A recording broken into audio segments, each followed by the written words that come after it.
call the other day from a gentleman whose shower pan, sorry, back up, who has a leak, and they had a plumber come out to open up the ceiling to find out where the leak is at. And that's pretty typical. Whenever I get a call that they have a leak in a ceiling, it's always a plumber who comes out first, charges them $200, $300 to tell them that, you know, hey, you got a problem with your shower. And I'm like, you didn't need to pay all that money to tell. It's very extremely rare where it's going to be a toilet or a vanity or some other source. It's almost always going to be a shower, especially from 14 years ago. I mean, anything's possible. You got polybutylene pipe and all kinds of other stuff that could be a cause, but that's usually been a catastrophic and not just a leak coming in your ceiling. So we're going to have a look to see what's going on. I pretty much already have an idea, and the homeowner does too. He's already told me I need a new shower pan, so he's already convinced, and so am I, that that's what the issue is. But I don't know, because I got to kill the patient to find the disease. So we shall see when we get there. 14 years ago, this shower pan was redone. It's unfortunate, 14 years is not a long time. But it was also redone at a point where there was really not waterproof. And I think about 14, 15 years ago is about when I learned about RedGuard. So my take on this shower pan leak is that it definitely has to do with no waterproofing from 14 years ago, but we shall see. So I am here on a leaky shower.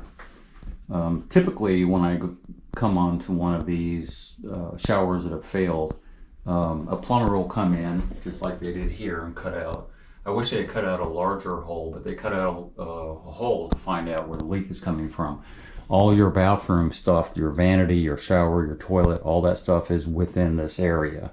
So it's really hard to figure that out with a larger, without doing a larger hole of some sort. But it's obvious there was staining going on here. Obvious there was staining at some point here. However, even if I knew the geography, which is really hard to figure out in this house because it's got a lot of different angles, even if I knew the geography, water takes the path of least resistance. So where you see the stain at is not necessarily where the water emanated from. And that's always kind of the issue. But there's definite staining. Let me see if I can get my flashlight. Definite staining of the subfloor, which is a bit odd. Not odd. And I say odd because when I go upstairs, you're going to see that staining of the subfloor and onto all of the floor joists are kind of an issue, because there's definitely been some water issues going on at some point. And then when the plumber cut this out, you would think those are supply lines for the shower, but I don't see left and right. All I see is one line going up. So I almost feel like it's a toilet rather than the shower itself. That's why I said a larger area would have been nice. I don't usually even bother when somebody says, like the homeowner said when they use a shower, it was leaking. So it's pretty obvious it wasn't anything else. But we're gonna go upstairs and have a look.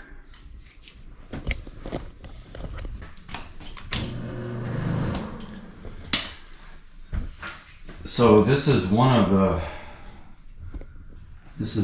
the bathtubs upstairs, and I don't know if the plumber when he was up here ran this. I think he did run this, and I think he flushed the toilet, but either way, look how close this plumbing is to this plumbing. Right next door is the vanity. I don't know, the light's off. Where's the light at? There we go. This tub, toilet, this vanity, and this shower. And then right behind here is a bathtub. And so the bathtub, old-timey from 1981 when this house was built, is right behind here. And with that bathtub also is a vanity and a shower. So all of this plumbing combined would throw you, because it's like, which one of these are leaking when all these pipes behind the walls and the floor and all that stuff. And again, I don't have the geography correct. Homeowner tells me that this is the front door, which is what I came through, and 7 feet over is where the shower is at, but going out into the hall, I don't know, it's confusing. Either which way, she tells me when she took a shower after the plumber left and couldn't make up his mind on what the problem was, that I guess a day later or whatever, she took a shower and she saw water dripping down.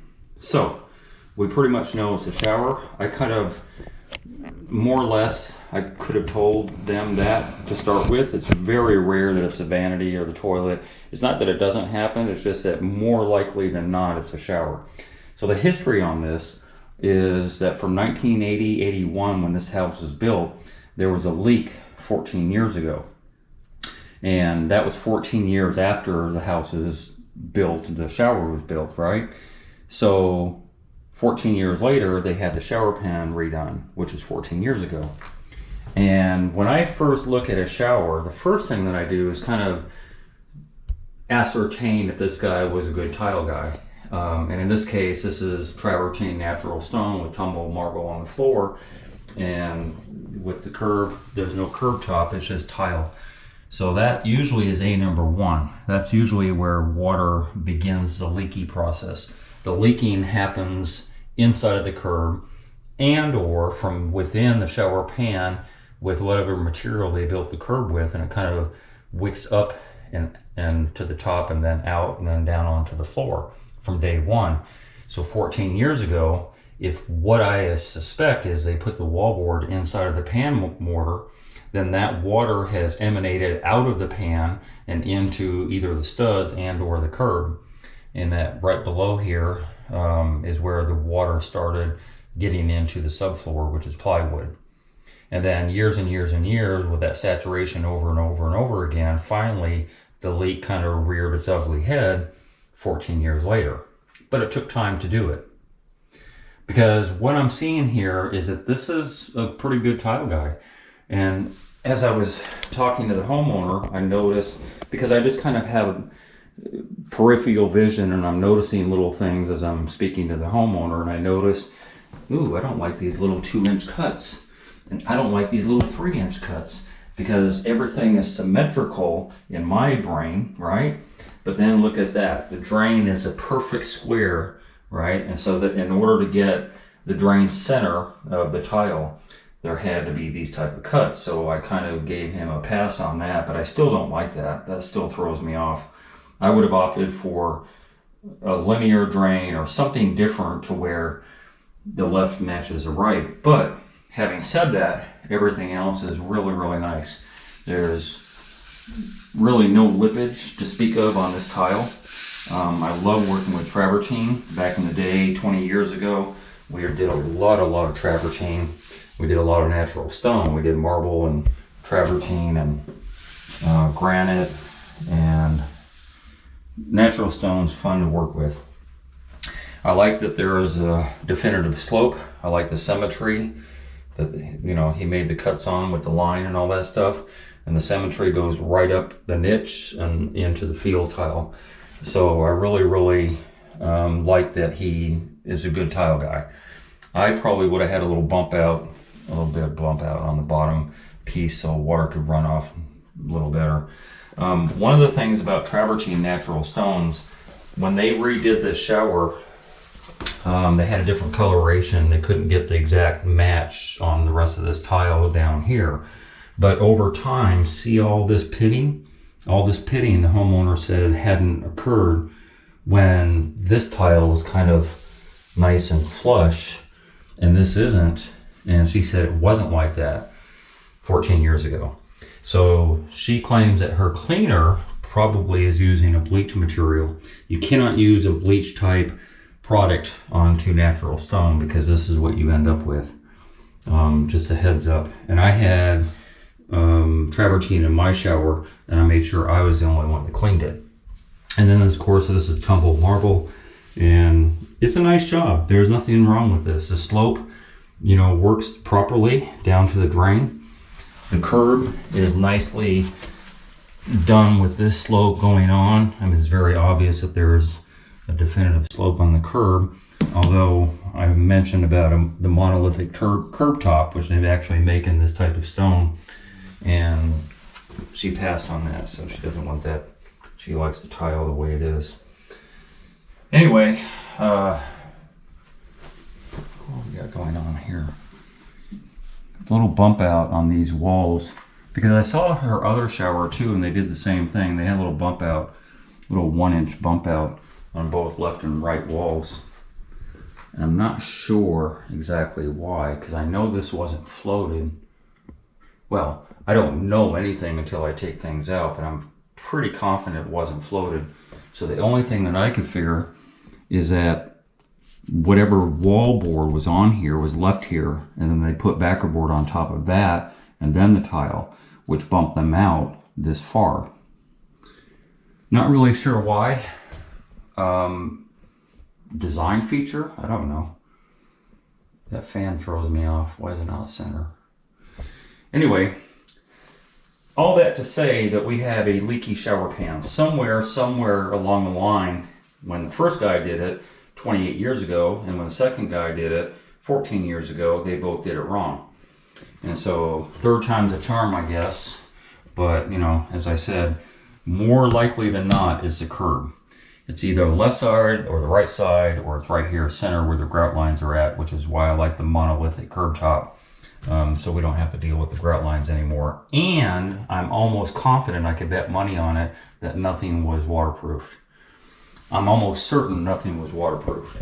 So that becomes the crux of the problem with these water in, water out systems, is that when you don't waterproof something, it begets the wicking action. And I mentioned that on my last video that I put up last week about Tile Coach, and how he had a lot of wicking with regard to building showers the traditional way, water in, water out. And the problem with not having your wall board raised, that it sets into the pan mortar. When it sits in the pan mortar, you've already got a problem that started 14 years ago. And it took 14 years to rear its head. And that's where we're at. So yeah, that's all I have to say about this. I just want to give a heads up to some homeowners who are going through the same leaking shower as to why your shower is leaking. And yeah, I don't know at what point I'll be doing this job. In fact, this is specialty travertine that they have to go shop for and track down and make sure the coloration's the same and all that stuff. And so that might take some time. So it might be a couple weeks, maybe a month before I get around to doing this job. And typically when I do a shower pan redo, all of this tile from this line here, everything comes out 12 inches up.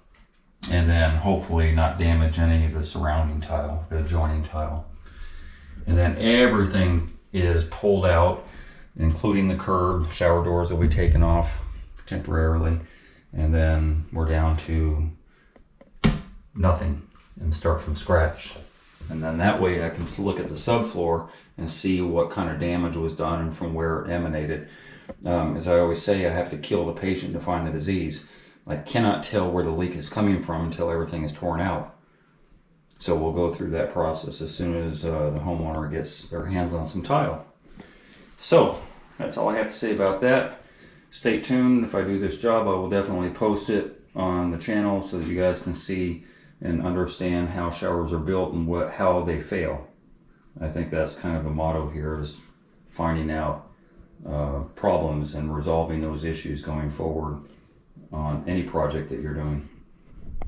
If you're going to call me for advice, please donate $50 for 30 minutes. My link to my PayPal and my Patreon account is down below. And if you haven't already, hit the subscribe button and hit the bell so you get immediate notifications as soon as I post a video. And thank you very much for your support.